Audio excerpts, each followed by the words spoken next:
ఎందుకు గొడవలు పెట్టుకుంటారు పాకిస్తాన్ వాళ్ళన్నా? దానికి ఏది కూడా డిప్లొమాటిక్ సొల్యూషన్ లేదా అంటే, మీకు అందరికీ తెలిసిన సామెత చెప్తా, పడుకున్న వాడినే నిద్ర లేపగలుగుతాం, నయానో భయాన్నో, అదిమో కదిమో మనం కదిపో మనం పడుకున్న లేపగలుగుతున్నాం, నటించే ఊరు లేపలేరు.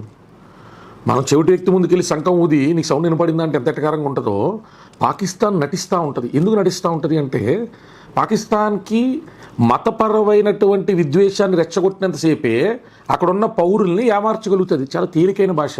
భారతదేశాన్ని బూచిగా చూపించో, కాశ్మీర్ని బూచిగా చూపించో, అక్కడ మిలిటరీ అన్నావులు మిలిటరీ మిగతా పనికిమాల పనులన్నీ చేస్తూ ఉంటే సామాన్యుల్లో తిరుగుబాటు రాకుండా భారతదేశాన్ని, కాశ్మీర్ని, పాక్ ఆక్రమించిన కాశ్మీర్ని కూడా భారతదేశం ఆక్రమించిన భారతదేశ భూభాగంలో అంతర్భాగమే.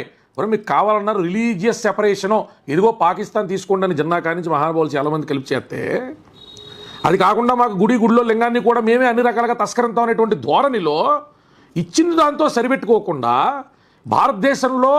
భారతదేశానికి సంబంధించి కిరీటంగా ఉండేటువంటి అతి శీతల ప్రాంతం, ప్రకృతి అందం ఇంత అందంగా ఉంటుందని చెప్పేటువంటి ప్రాంతం మీద కన్నేసి అక్కడున్న యువకుల మనసులు కూడా కలుషితం చేసి ఒక రాక్షస క్రీడకి తెరలేపినటువంటి ఆ నపుంసక జాతి నా కొడుకులకి పాకిస్తాన్లో మన వాళ్ళకి ఏం అర్థం అవుతుంది అంటే, ఏం అర్థం కాదు, ఇక్కడ అర్థం కాకూడదు అని వాళ్ళు గోడగట్టుకు బతుకుతారు. కాబట్టి డిప్లొమాటిక్ చర్చలు చాలాసార్లు జరిగినాయి, చాలామంది నాయకుల సమక్షంలో జరిగినాయి, కానీ అవి సఫలీకృతం కావు. ఇప్పుడు కాదు, ఇంకో 100 ఏళ్ళు కూడా కావు. ఎందుకు కావు అంటే వాళ్ళకి ఇష్టం లేదు.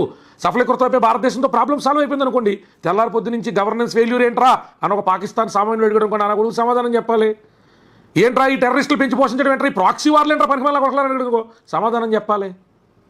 ఈ ఆయుధాలు ఏంట్రా పనికిమాలని చైనా వాడు తుప్పట్టి మీరు కూడా కొట్టారేంట్రా అన్నారు అనుకో, వీటి సమాధానం చెప్పాలి.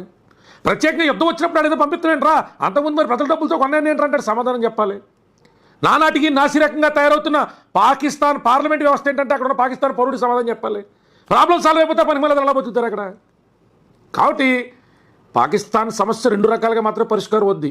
ఒకటి, పాకిస్తాన్ సామాన్యమైన ప్రజలు కూడా అక్కడ ఉన్న మిలిటరీ ఇన్వాల్వ్మెంట్తో కూడినటువంటి వ్యవస్థ మీద తిరుగుబాటు చేసినప్పుడు, గడాఫీ లాంటి ఉరికించి కొట్టినట్టు, ఎట్లా లాంటి బంకర్లోనే ఆత్మహత్య చేసినట్టు చేసినట్టు అలా తిరుగుబాటు వచ్చి ఓ బలుచిస్తాలాగా పాకిస్తాన్ కూడా రకరకాల మొక్కలు అయిపోతే ప్రపంచానికి పెట్టిన పేడ వదిలిపోవాలి.